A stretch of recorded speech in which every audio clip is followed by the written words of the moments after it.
Kanchipuram వకుడా silks. నాణ్యత మా ప్రాధాన్యత.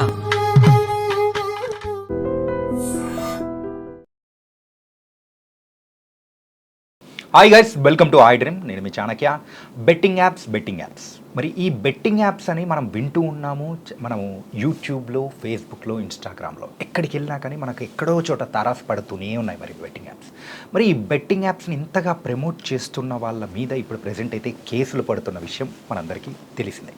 కానీ అసలు ఈ బెట్టింగ్ యాప్స్లో మన ఇండియన్ గేమింగ్ యాక్ట్ ప్రకారం ఏది లీగల్, ఏది ఇల్లీగల్, ఈ టాపిక్తో మొదలు పెడదాం. అండ్ ఇంకా లోతుగా విశ్లేషించడానికి ఇప్పుడు మనతో పాటు కూడా ప్రముఖ న్యాయవాదులు నాగూర్ బాబు గారు ఇప్పుడు మనతో పాటున్నారు. మరి సార్ని అడిగి తెలుసుకుందాం. Hi sir. నమస్తే సార్. నమస్తే చాణక్య గారు. సార్, యాక్చువల్గా బెట్టింగ్ యాప్స్ మన ఇండియన్ గేమింగ్ యాక్ట్ ప్రకారము అసలు లీగల్ బెట్టింగ్స్ యాప్స్ ఏంటి, అసలు ఇల్లీగల్ ఏంటి, ఫస్ట్ దాని గురించి డిఫరెన్షియేట్ చేయండి సార్. ఓకే. యాక్చువల్గా ఇప్పుడు స్టేట్ వైడ్గా ఒక కన్ఫ్యూజన్ అయిపోయింది. కొంతమంది లీగల్ అంటున్నారు, కొంతమంది ఇల్లీగల్ అంటున్నారు. ద ఫస్ట్ స్టేట్మెంట్ ఏంటంటే ఓవరాల్ ఇండియా వైజ్గా చూసుకుంటే ఓకే, ఇండియన్ గవర్నమెంట్ స్టేట్కి కొన్ని సపరేట్ అధికారాలు ఇచ్చింది పాలసీస్ చేసుకోవడానికి. అదేంటి? మద్యపానం, గేమింగ్, ఇలాంటివి. సో స్టేట్ వాళ్ళకున్న అధికారాలని ఉపయోగించుకొని యాక్ట్లు చేసుకోవచ్చు, యాక్ట్ అమెండ్మెంట్ చేసుకోవచ్చు. మద్యపానాన్ని స్టేట్ నిషేధించవచ్చు లేదా యాక్సెప్ట్ చేయొచ్చు. సేమ్ అలాగే బెట్టింగ్ అండ్ గ్యామ్లు అనేది కూడా స్టేట్స్ వాళ్ళ పాలసీస్ని వాళ్ళ ప్రజలకు మంచి చేయాలన్న ఉద్దేశంతో కొన్ని స్టేట్స్ బ్యాన్ చేసినాయి. ఓకే. కొన్ని స్టేట్స్ ఏంటి, రెవెన్యూ, గోవా లాంటివి ఉన్నాయి, రెవెన్యూ జనరేట్ చేసుకోవడం కోసం క్యాసినోలు కానీ ఇవి కానీ డిఫరెంట్గా వాళ్ళు చేసుకున్నారు. సో ఇది స్టేట్ జ్యూరిస్డిక్షన్కి సంబంధించిన విషయం బెట్టింగ్ అనేది ఓవరాల్గా.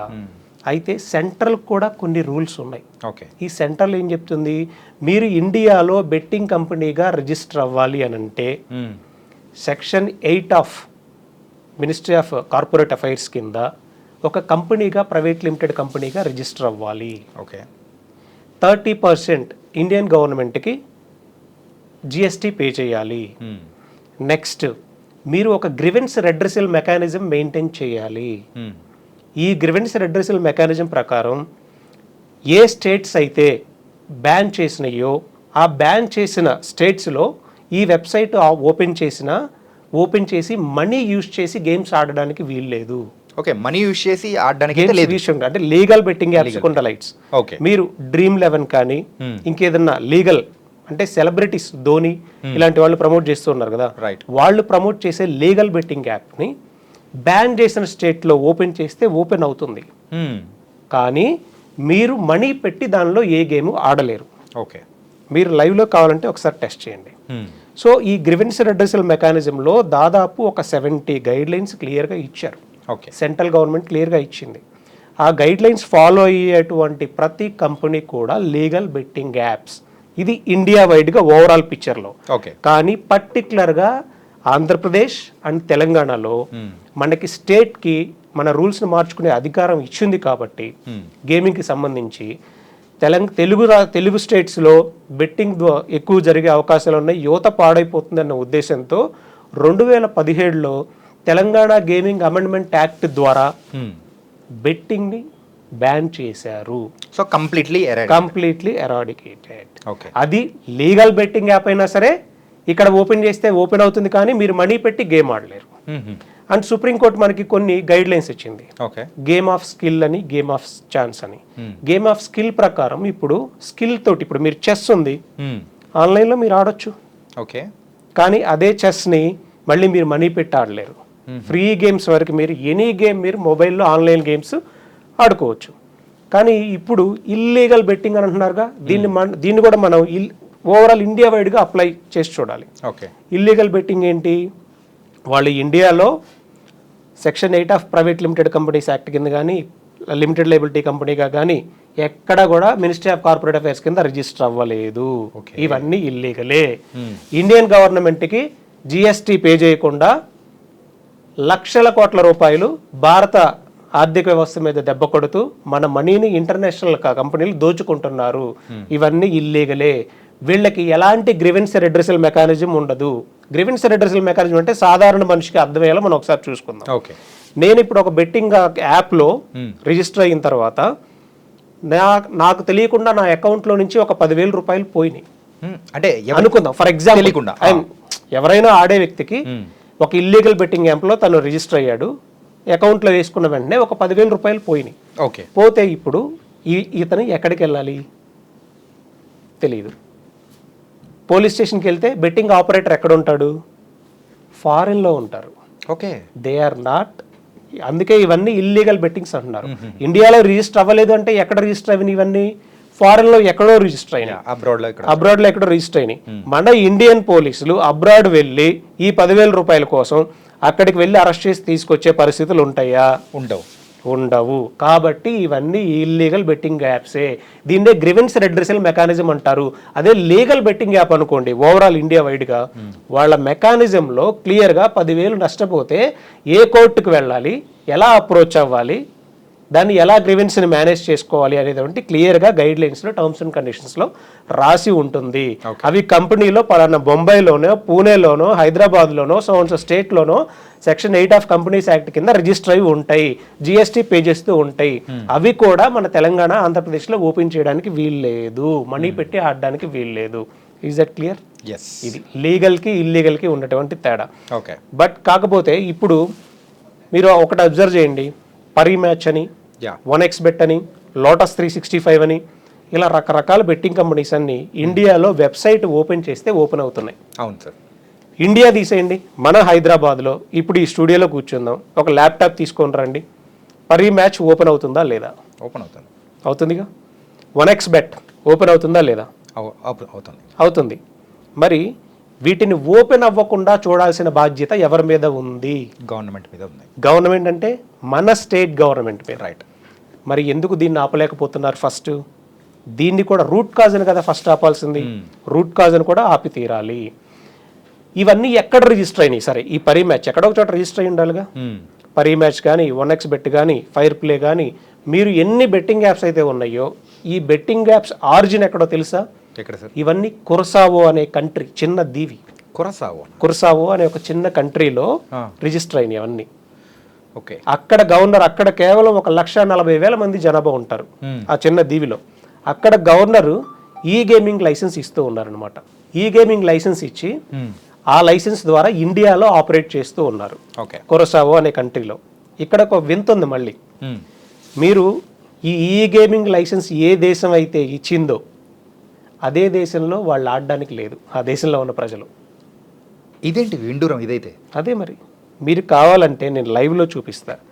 Parimatch website terms and conditions open చేయండి, రిజిస్టర్డ్ అని అది ఈ నేను చెప్పిన betting apps terms and conditions అన్ని ఓపెన్ చేయండి. కురసావాలో రిజిస్టర్ అయిన ఏ కంపెనీని కూడా కురసావో ప్రజలు ఆడడానికి వీల్లేదు. అక్కడే బ్యాను. కానీ వాళ్ళు మాత్రం లైసెన్స్ మాత్రం ఇస్తున్నారు. ఎందుకు ఇస్తారు? వాళ్ళ దేశానికి ఆదాయం వస్తుంది లైసెన్స్ ఇస్తే. సో వాళ్ళ ఇంటెన్షన్ ఏంటి? లైసెన్సులు అక్కడ తీసుకోవాలి, భారతదేశం మీద దాడి చేయాలి. ఇంకొక వింత ఏంటంటే ఇవి యుఎస్ఏలో కూడా ఆపరేట్ అవ్వవు, ఇంకా కొన్ని దేశాల్లో ఆపరేట్ అవ్వవు, ఆఖరికి మన పక్క దేశం పాకిస్తాన్లో కూడా ఓపెన్ అవ్వవు. మన ఇండియా స్పెషాలిటీ అనుకో. ఇండియా స్పెషాలిటీ అంటే ఎంత లిబరల్గా ఇండియన్ గవర్నమెంట్ ఉంది ఈ విషయంలో. ఎక్కడో పరిమ్యాచ్ అనే ఆపరేటర్ కురసావోలో రిజిస్టర్ అయ్యి మీరు పరిమ్యాచ్ టర్న్ ఓవర్ అని ఒకసారి ఓపెన్ చేసి చూడండి, గూగుల్ చేసి చూడండి. టర్న్ ఓవర్ చూస్తే ఆశ్చర్యపోతారు మీరు. $128 మిలియన్. దగ్గర కేవలం భారతదేశం నుంచే 6,000 కోట్ల రూపాయల ఆదాయం గండి కొట్టుకొని తీసుకెళ్తున్నారు, మన సొమ్ము దోచుకొని వెళ్తున్నారు జిఎస్టీ పే చేయకుండా. కానీ మనం ఏం చేస్తూ ఉన్నాం? సింపుల్గా కళ్ళు మూసుకొని ఇండియన్ గవర్నమెంట్ అలా చూస్తూ కూర్చొని ఉంది. అండ్ సో కంపెనీ ఆరిజిన్స్ ఎక్కడ ఏంటి అనేది కూడా చక్కగా చెప్పారు సార్. ఇప్పుడు నెక్స్ట్ స్టెప్లోకి వెళ్దాం. మెయిన్ ఏంటంటే దీన్ని ప్రమోట్ చేసిన వాళ్ళ మీద చర్యలు అనేది కూడా తీసుకోవడం మొదలుపెట్టారు. అది కూడా యూట్యూబ్ ఇన్ఫ్లుయెన్సర్స్ మీద 11 మంది మీద కూడా పంజాగుట్ట పోలీస్ స్టేషన్లో కేసు అనేది కూడా పెట్టారు. వాళ్ళ త్రూ నష్టపోయిన వాళ్ళు కానీ అండ్ డబ్బులతో పాటు ప్రాణాలు పోయిన వాళ్ళు చాలామంది కూడా ఉన్నారు కాబట్టి వాళ్ళ మీద పెట్టారు. మరి వీళ్ళ మీద చర్యలు ఎలా ఉండబోతున్నాయి అని అనుకోవచ్చు? అంటే మనం ఒక రకంగా ఇది ఒక మంచి పరిణామంలాగే చూడాలి. ఈ ఇన్ఫ్లుయెన్సర్స్ మీద ఒక వార్నింగ్ లాగా కేసులు పెట్టడం అనేది. అలాగే కేవలం అలా కేసు పెట్టడమే కాకుండా రూట్ కాజ్ను కూడా ఆపగలిగితేనే సక్సెస్ అయినట్లు. లేదు అని అంటే మీరు 100 మంది ఇన్ఫ్లుయెన్సర్స్ మీద కేసులు పెట్టండి, పరిమ్యాచ్ అనే వెబ్సైటు తెలంగాణలో ఓపెన్ అయినంత కాలం ఆడుతూనే ఉంటారు. 1xBet అనే వెబ్సైట్ తెలంగాణలో ఓపెన్ అయినంత కాలం దాన్ని ఆడుతూనే ఉంటారు. ఈ 1xBet గురించి మనం ఒకసారి మాట్లాడుకుందాం సార్, ఫస్ట్ ఈ టాపిక్ అయిన తర్వాత. Okay, done. అండ్ ఇంకొకటి, ఇప్పుడు వీళ్ళ మీద చర్యలు ఎలా ఉంటాయి అంటే, ఆ సెక్షన్స్ నేను కూడా చూశాను. 3184 అంటే చీటింగ్ అనమాట. ఎవరైనా వ్యక్తుల్ని నమ్మించి మోసం చేస్తే, ఇంతకుముందు 420 ఉండేది ఐపీసీలో, దాన్ని 3184గా పెట్టారు. Next Telangana gaming amendment act section 3 and 4 ప్రకారం కేసు పెట్టారు. అండ్ ఐటీ యాక్ట్ 66D ప్రకారం కేసు పెట్టారు అనమాట. ఇదేంటి, వివి కాగ్నిజబుల్ అఫెన్సెస్ అయినా సరే బిలో 7 years సెక్షన్స్, కేవలం ఒక 3184 మాత్రమే 7 yearsకి రీచ్ అవుతుంది. కాబట్టి వాళ్ళు మొదటిసారి తప్పు చేస్తే, ఇంతకుముందు వాళ్ళ మీద ఎఫ్ఐఆర్లు లేకపోతే, దీనికి సంబంధించి ఇన్వెస్టిగేషన్ ఆఫీసరు పోలీస్ స్టేషన్కి పిలిపించి నోటీసులు ఇప్పించి పంపించే అవకాశం ఉంది. అంటే వీళ్ళ మీద అంటే జైలు శిక్ష కానీ అలాంటివి ఉండే అవకాశాలు లేవంటే దానికి కూడా పాసిబిలిటీ ఉంది. డీప్ ఇన్వెస్టిగేషన్ చేసి ఫినాన్షియల్ ట్రాన్సాక్షన్స్ ఎక్కువగా జరిగినాయి, కోట్ల రూపాయల్లో ఆర్థిక నేరాలకు వీళ్ళు పాల్పడ్డారు అని ప్రూవ్ చేయగలిగితే మనీ లాండరింగ్ చట్టాలు, ఆర్గనైజ్డ్ క్రైమ్గా 311 సెక్షన్స్ ఇలాంటివి కూడా పడే అవకాశాలు ఉన్నాయి. ప్రస్తుతం ఉన్న సెక్షన్స్ ప్రకారం మాత్రం అంత సివియారిటీ అయితే ఏమీ అనిపించలేదు. అంటే జనరల్గా వీళ్ళు కొంతమంది నోటీసులు ఆల్రెడీ న్యూస్లో కూడా వచ్చింది. Station house officers Panjagutta police వాళ్ళు విష్ణుప్రియని, రీతు చౌదరిని అండ్ కొంతమందిని రమ్మని నోటీసులు ఇచ్చారు, టేస్టీ తేజాని అని. కొంతమంది కనిపించట్లేదు. నోటీసులు ఇచ్చారు అంటే రమ్మని, మీరు ఇన్వెస్టిగేషన్ కోఆపరేట్ చేయడానికి రమ్మనే కదా. సో అదే అరెస్ట్ ప్రొసీజర్ ఉందంటే డైరెక్ట్గా వెళ్ళిపోయి అరెస్ట్ చేసి తీసుకొని వస్తారు. సో కొంత ఈ విషయంలో మాత్రం ఇలాగే ఉంది అని మనం చూడాలి. అంటే సార్ ఇందాక అంటే దీన్ని ప్రమోట్ చేసే వాళ్ళు ఎవరైనా కానీ శిక్ష అర్హులేనా? ఎస్, సో ఎవరైనా కూడా, చిన్న అయినా పెద్ద అయినా, ఆంధ్రప్రదేశ్ తెలంగాణలో మనకి 2017 నుంచి తెలంగాణలో చట్టం ఉంది, తెలంగాణ గేమింగ్ అమెండ్మెంట్ యాక్ట్ ఉంది. కాబట్టి బెట్టింగ్ని బ్యాన్ చేశారు. కాబట్టి బెట్టింగ్ని ప్రమోట్ చేయడం కూడా తప్పే, ఆపరేట్ చేయడం కూడా తప్పే. సార్ ఎవరు చేసినా తప్పే అని, ఎవరు చేసినా తప్పే. మరి అయితే ఈ 1xBet అనేది సో అది ఇల్లీగలా? ఇల్లీగల్. ఇది కూడా కొరసావాలో రిజిస్టర్ అయినటువంటి కంపెనీ. ఇది ఇల్లీగల్ కదా? ఇల్లీగల్. మరి అయితే దీన్ని మెయిన్గా మెట్రో ట్రైన్స్ మీద సో ఆ పబ్లిసిటీ వేసి మరి ప్రమోట్ చేశారు. అవును. మరి ఆ మెట్రో ట్రైన్ వాళ్ళ అంటే దానిలో ఉన్న బోర్డ్ ఆఫ్ డైరెక్టర్స్ కానీ సో చాలామంది కూడా ఉన్నారు, అది కూడా వెల్ నోన్ నేమ్స్. మరి వాళ్ళ మీద చర్యలు అనేది ఎలా ఉండబోతున్నాయి అనుకోవచ్చు? అంటే ఇది హడావుడిగా ఇప్పుడు ఏదో గేమింగ్ మీద అవేర్నెస్ వచ్చేసింది, బెట్టింగ్ మీద అవేర్నెస్ వచ్చింది అని ఇన్ఫ్లుయెన్సర్స్ మీద కేసులు పెడుతున్నారు. కానీ వాస్తవానికి మీరు చెప్పినట్టుగా చూస్తే 2022లో 1xBet అనే యాప్ పోస్టర్స్ మొత్తం మెట్రో రైలు మొత్తం వేశారు. హైదరాబాద్ మెట్రో రైలు మొత్తం వేసేసారు. మెట్రో రైల్లో సుమారుగా ఒక మంత్కి వచ్చేసి 1,28,00,000 మంది ట్రావెల్ చేస్తారు. చాలా పెద్ద నెంబరు. పైగా ఐపీఎల్ సీజన్లో అలాంటి పోస్టర్స్ వేశారు. వేస్తే దీన్ని డైరెక్టర్స్గా ఎవరున్నారు? ఐఆర్ఏఎస్ ఆఫీసర్స్, ఎస్విఎన్ రెడ్డి గారు ఎవరో ఉన్నారనుకుంటా.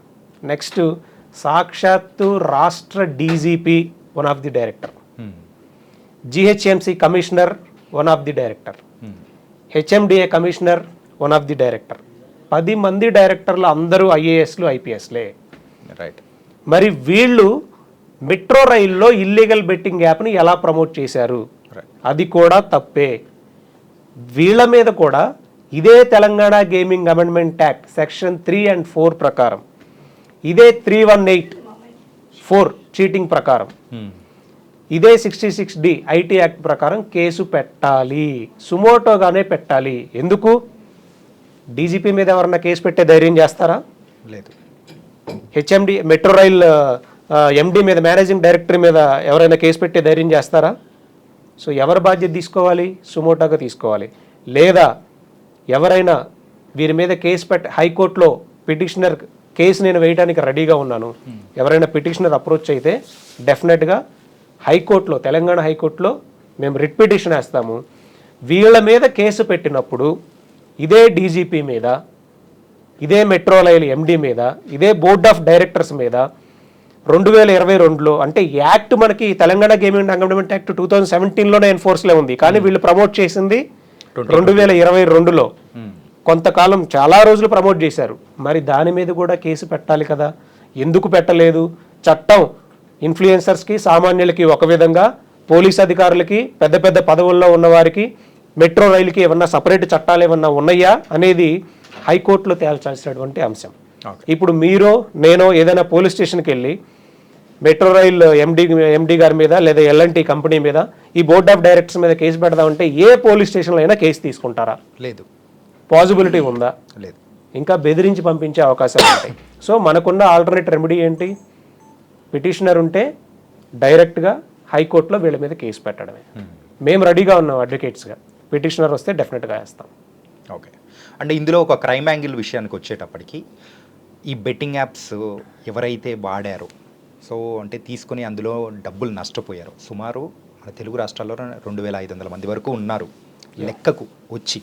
లెక్కకు రాని వాళ్ళు ఇంకెంతమంది చనిపోయారు అని కూడా అనిపిస్తూ ఉంది. సో ఇలా చనిపోయిన వాళ్లకు న్యాయం జరగాలంటే ఏంటి? ఇన్వెస్టిగేషన్లో చాలా లోపాలు ఉన్నాయండి. 2500 మంది ఆత్మహత్య చేసుకున్నారని చెప్పారు కదా. ఆత్మహత్య చేసుకున్న వెంటనే పోలీస్ ఆఫీసర్ వెళ్ళి కేసు రిజిస్టర్ చేస్తాడా లేదా? కేసు నమోదు చేసినప్పుడు ఆత్మహత్య అని రాస్తున్నారు, కానీ అతను ఏ బెట్టింగ్ యాప్ వాడాడు, అసలు తెలంగాణలో ఇది ఎలా ఓపెన్ అయ్యింది, ఇంత డబ్బులు ఏ అకౌంట్లో వెన్ని పడ్డాయి అని ఆ బెట్టింగ్ యాప్ ఆపరేటర్ని తీసుకొని ఇందులో అక్యూజర్గా చేరుస్తున్నారా? నాకు ఒక్క ఎఫ్ఐఆర్ చూపించండి. మీరు 2500 ఎఫ్ఐఆర్లు అన్నారు, 2500 మంది చనిపోయారన్నారు. చనిపోతే ఆత్మహత్య చేసుకొని చనిపోతే ఖచ్చితంగా ఎఫ్ఐఆర్ అయితే నమోదు చేయాల్సిందే. బెట్టింగ్ యాప్ ద్వారా 2500 మంది చనిపోయారు కాబట్టి ఈ 2500 కేసులు రీఓపెన్ చేసి దీనిలో ఏ బెట్టింగ్ యాప్ ద్వారా అయితే చనిపోయారో ఇక్కడ తెలంగాణలో ఆపరేట్ చేసినందుకు వాళ్ళ మీద కేసులు పెట్టండి. ఏ అకౌంట్స్లో అయితే డబ్బులు పడ్డాయో ఆ అకౌంట్స్ని ఫ్రీజ్ చేయండి. ఆ అకౌంట్స్ని ఫ్రీజ్ చేసి ఆ అమౌంట్ని మళ్ళీ తిరిగి ఆ కుటుంబాలకు ఇప్పించండి. అప్పుడే కదా న్యాయం జరిగేది. ఆత్మహత్య అని కేసు రాసి క్లోజ్ చేస్తే న్యాయం జరుగుతుందా? ఇలా చేస్తే న్యాయం జరుగుతుందా? ఒక్కడ చూపించండి. ఈ రోజుకి ఇన్ని కేసులు పెట్టారు, 2017 నుంచి కేసులు పెడుతూనే ఉన్నారు, జరుగుతూనే ఉన్నాయి. ఇంకా పరీ మ్యాచ్ కానీ 1x బెట్ కానీ తెలంగాణలో ఎందుకు ఓపెన్ అవుతూ ఉన్నాయి? రూట్ కాజ్ అంటే ఇది మీకు ఇంకా సింపుల్ ఎగ్జాంపుల్ చెప్పాలంటే, ఒక కుళ్ళిన పదార్థం ఉంది, భయంకరమైన స్మెల్ వస్తూ ఉంది. మనం ఫస్ట్ ఏం చేయాలి? దాన్ని తీసి పడేయాలా? దాన్ని అలాగే ఉంచి సెంటు కొట్టుకుంటూ ఉండాలా? పడేయాలి. అది పడేయకుండా బెట్టింగ్ యాప్ రూట్ కాజ్ ఆపకుండా ఇప్పుడు వచ్చి సెంటు కొడతారేంటి అందరూ? ఓకే, రూట్ కాజ్ కూడా ఆపాలి కదా. మనం దేన్ని యాక్సెప్ట్ చేయకూడదు? బెట్టింగ్ యాప్ ఆపరేటర్ని యాక్సెప్ట్ చేయకూడదు, బెట్టింగ్ యాప్ ప్రమోటర్ని యాక్సెప్ట్ చేయకూడదు, ఎంటర్టైన్ చేయకూడదు, అండ్ బెట్టింగ్ ఆడేవాడిని కూడా ఎంటర్టైన్ చేయకూడదు. సార్, దీని ద్వారా సుమారు కొన్ని వేల కోట్ల ఆదాయం అనేది కూడా వస్తుంది అని కూడా అంటూ ఉన్నారు. మరి అయితే అలాంటప్పుడు నార్మల్గా ఉన్న ఈ యూట్యూబ్ ఇన్ఫ్లుయెన్సర్స్ ఇప్పుడు ఎవరైతే 11 మంది పేర్లు తీసుకున్నామో అందులో కొంతమంది విషయానికి వచ్చేటప్పటికి కొన్ని లగ్జరియస్ కార్లు అండ్ బాగా సంపాదించుకొని బిల్డింగ్లు కట్టుకోవడం ఇట్లా అన్నీ జరగడం అనేది జరిగింది. వీళ్ళ విషయంలో మెయిన్గా అంత తక్కువ స్థాయి నుంచి వచ్చిన వాళ్ళైనా కానీ యూట్యూబ్ ఇన్ఫ్లుయెన్సర్స్ అంటే వాళ్ళకే ఇంత ఉంటే, ఒకవేళ దాన్ని నడిపించే వాళ్ళు అంటే ఈవెన్ కొంతమంది పొలిటికల్ సిస్టంలో ఉన్న వాళ్ళైనా కానీ అండ్ కొంతమంది మాఫియా పరంగా ఇది ఒక పెద్ద మాఫియానే అనుకోవచ్చా? ఎస్, చాలా పెద్ద మాఫియా. దీని వెనక చాలా పెద్ద పెద్ద పొలిటీషియన్స్ ఉన్నారు. గవర్నమెంట్లో ఉన్నటువంటి అంటే ఇప్పుడు ప్రభుత్వాన్ని పాలిస్తున్నటువంటి ఇండియా వైడ్గా ఉన్నటువంటి వాడు, అంతకుముందు ఉన్న ప్రభుత్వాలు కూడా ఈ బెట్టింగ్ని ప్రోత్సహించినాయి. వీళ్ళు బ్లాక్ మనీని కేవలం వైట్ చేసుకోవడం కోసం, ఇక్కడ ఉన్నటువంటి ఇండియాలో ఉన్న డబ్బుని తరలించడం కోసం వీళ్ళు ఈ ఆపరేటర్లు పెట్టి నడిపిస్తూ ఉన్నారు. లేదు అనంటే దాని మెకానిజం మేము చెప్తాం అడ్వకేట్స్గా ఎలా ఆపాలో, అదన్నా ఇంప్లిమెంట్ చేయండి. ఓకే, సెంట్రల్ గైడ్ లైన్స్ ప్రకారం క్లియర్గా నోడల్ ఆఫీసర్స్కి, ప్రతి స్టేట్కి నోడల్ ఆఫీసర్ ఉంటారు. ఆ నోడల్ ఆఫీసర్స్ సెంట్రల్కి కమిటీకి పంపించవచ్చు. ఈ వెబ్సైట్స్ ఈ స్టేట్స్లో ఆపరేట్ చేస్తూ ఉన్నారు ఇల్లీగల్గా, వీటిని బ్యాన్ చేయండి అని. ఆ నోడల్ ఆఫీసర్స్ కూడా ఇదే పోలీస్ డిపార్ట్మెంట్లో ఉంటారు. ఈ నోడల్ ఆఫీసర్స్ కూడా ఐఏఎస్లో ఐపీఎస్లో ఉంటారు. మీ పని 2017 నుంచి చేస్తూ ఉంటే ఈ బెట్టింగ్ యాప్ ఓపెన్ అవుతుందా? కనీసం ఇక్కడ లేదు, అవ్వదు. ఈ రోజు కూడా ఈ nodal officers section 69A open చేసి చూడండి. ఐటీ యాక్ట్ 69A ఓపెన్ చేస్తే ఒక మెకానిజం క్లియర్గా ఉంది, ఒక వెబ్సైట్ని బ్లాక్ చేయాలంటే ప్రొసీజర్ ఎలా ఫాలో అవ్వాలి అని. అది చూడరు కదా. మనకు కావాల్సింది ఏంటి? డ్యామేజ్ జరిగిన తర్వాత అక్కడికి వచ్చి హడావుడి చేయటం. Right. Prevention is better then cure. Preventive steps ఒక్కటి కూడా తీసుకోరు. ఒక ప్రొసీజర్ ఉంది, ఆ ప్రొసీజర్ని ఫాలో అవ్వరు. 69A ఓపెన్ చేయండి. తెలంగాణలో కూడా నోడల్ ఆఫీసర్స్ ఉన్నారు, ఆంధ్రప్రదేశ్లో కూడా నోడల్ ఆఫీసర్స్ ఉన్నారు. ఇల్లీగల్ బెట్టింగ్ యాప్స్ ఎన్నైతే ఉన్నాయో వాటన్నిటిని లిస్ట్ సెంట్రల్ నోడల్ ఆఫీసర్స్కి పంపించండి. పర్టికులర్గా ఈ స్టేట్స్లో పరీ మ్యాచ్ అని ఎవరు సెర్చ్ చేసినా ఓపెన్ అవ్వకూడదు, 1xBet అని ఎవరు సెర్చ్ చేసినా ఏ లింకు ఓపెన్ అవ్వకూడదు. అలాంటి మెకానిజంని డెవలప్ చేయండి. ఓకే. హడావుడి చేస్తే ఏమవుతుంది? హడావుడి వల్ల ఈరోజు 4 రోజులు సోషల్ మీడియాలో వైరల్ అవుతాయి, 10 మంది ఇన్ఫ్లుయెన్సర్స్ మీద కేసులు అవుతాయి, లేదా 20 మంది మీద అవుతాయి, వాళ్ళు లోపలికి వెళ్తారు. మరి మిగతా ఏంటి? బెట్టింగ్ ఆపరేటర్ని ఎందుకు పట్టుకోలేకపోతున్నారు? ఎప్పటి నుంచి ఆపరేట్ చేస్తున్నారు? మీరు ఈ 1xBet ఎప్పటి నుంచి ఉందో తెలుసా? 2007 నుంచి ఇండియాలో ఆపరేట్ చేస్తున్నారు వాళ్ళు. ఓకే. వాళ్ళు రిజిస్టర్ అయింది 2007లో. 2007 నుంచి ఆపరేట్ చేసి వేల కోట్ల ఆదాయాన్ని గండి కొడుతుంటే ఆయన పట్టుకోరా మీరు? అండ్ అలాగే వదిలిపెడతారా? ఏంటిది? ఓకే. అండ్ ఎవరైతే ఇంటర్వ్యూ చూస్తూ ఉంటారో, లేకపోతే ఒక సగటు సామాన్యుడి క్వశ్చన్ ఏముంటుందంటే, ఏముందిలేరా ఇది ఒక 4 రోజులు ఆ తర్వాత ఇంకొక సెన్సేషనల్ న్యూస్ వస్తుంది, ఇదైతే సైడ్ లైన్ అయిపోతుంది అని అన్నారనుకోండి. మరి మీరు దీనికి సమాధానం ఏం చెప్తారు? ఇంకా ఆత్మహత్యలు జరుగుతూనే ఉంటాయి. బెట్టింగ్ బారిన పడి ఇంకా ఎంతోమంది యువత నాశనం అయిపోయి ఆత్మహత్యలు చేసుకుంటూనే ఉంటారు. మరి మేమేం చెప్తాము అనంటే, దయచేసి ఇన్ఫ్లుయెన్సర్స్ మీద కేసులు పెట్టడం ఒక్కటే కాదు, రూట్ కాజ్ను కూడా ఆపండి. బెట్టింగ్ వెబ్సైట్ ఓపెన్ అవ్వకుండా చేయండి. ఈవెన్ గవర్నమెంట్ కూడా ఇలాంటి హోల్డింగ్స్ మెట్రో రైల్ మీద పెట్టారు కదా, వాళ్ళ మీద కూడా కేసులు పెట్టండి. గవర్నమెంట్ ఏం ఎక్సెప్షన్ కాదు, అధికారులు కూడా ఎక్సెప్షన్ ఎవరూ కాదు. మీరు కొన్ని ఓటీటీ ఛానల్స్ ఓపెన్ చేయండి. ఓటీటీ ఛానల్స్లో డైరెక్ట్గా ఈ 1xBet లేకపోతే ఇంకోటో స్పాన్సర్డ్ అని వేస్తున్నారు. మరి ఎలా తీసుకుంటున్నారు? మీరు హైదరాబాద్లో జరిగిన IPL మ్యాచ్ ఒకసారి చూడండి. కొన్ని మన ఈ మూవీకి సంబంధించిన మూవీ ఆర్టిస్టులు కూడా కండక్ట్ చేశారు కదా, మ్యాచ్ చూడండి, సైడ్ బోర్డర్స్ ఉంటాయి. ఆ బోర్డర్స్లో పరీ మ్యాచ్ అని లైటింగ్తో వేస్తున్నారు. ఎలా వేస్తున్నారు? ఇది all these are part of advertisement కాదా? మరి IPL బోర్డ్ ఆఫ్ డైరెక్టర్స్ మీద కూడా కేసు పెట్టాలిగా. హైదరాబాద్లోనే కండక్ట్ చేసింది, మన తెలుగు ప్రజలేగా వెళ్ళింది IPL మ్యాచెస్కి. పెట్టాలా వద్దా?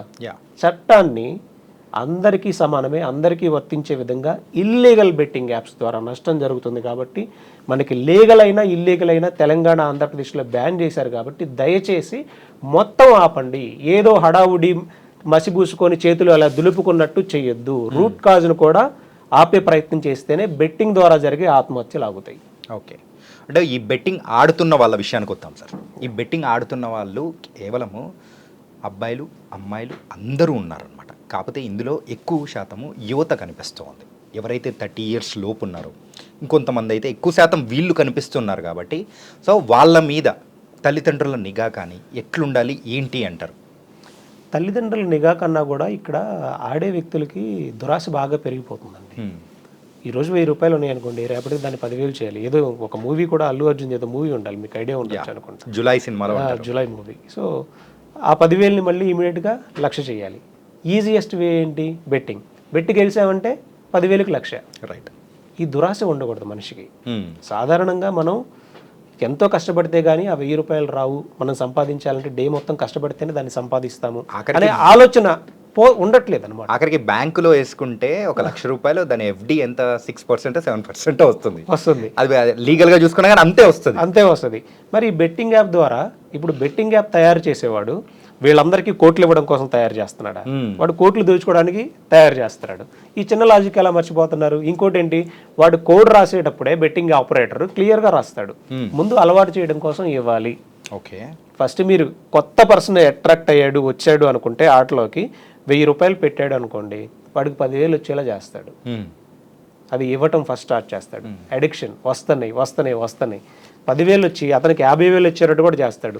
ఈ 50,000 వచ్చిన తర్వాత వీడు ఆగడే, ఇంకొక 50,000 అప్పు తీసుకొని వచ్చి 1,00,000 పెడతాడు. 1,00,000 పోయినాయి, మరి అప్పు తీర్చాలి. మళ్ళీ ఏం చేయాలి? లోన్ యాప్స్లో లోన్ తీసుకోవాలి, మళ్ళీ తెచ్చి బెట్టింగ్ యాప్లోనే పెట్టాలి. సరే లోన్స్ అయిపోయినాయి, ఇంకేం చేయాలి? లోన్ వాడు ఇప్పుడు డైలీ ఫోన్ చేస్తూ ఉంటాడు, EMI కట్టలేదు అని. మళ్ళీ ఏం చేయాలి? ఇవన్నీ కట్టాలి అంటే ఫ్రెండ్స్ దగ్గర మళ్ళీ అప్పు చేయాలి.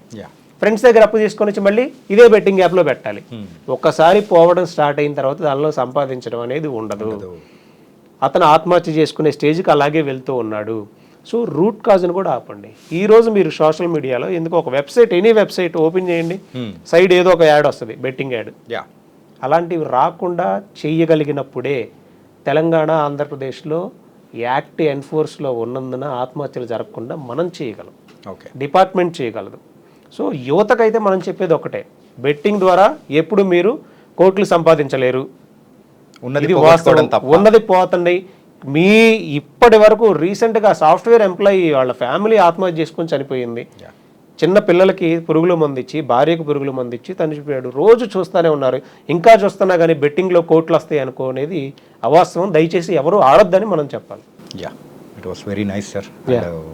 ఏంటంటే ఇప్పటి వరకు బెట్టింగ్ యాప్స్ మీద చేసిన విశ్లేషణలో ఒక ఎత్తు అయితే ఇది మాత్రం సంథింగ్ డిఫరెంట్. అంటే చాలా చక్కగా వివరించారు. So thank you so much sir. Thank you Chanakya గారు.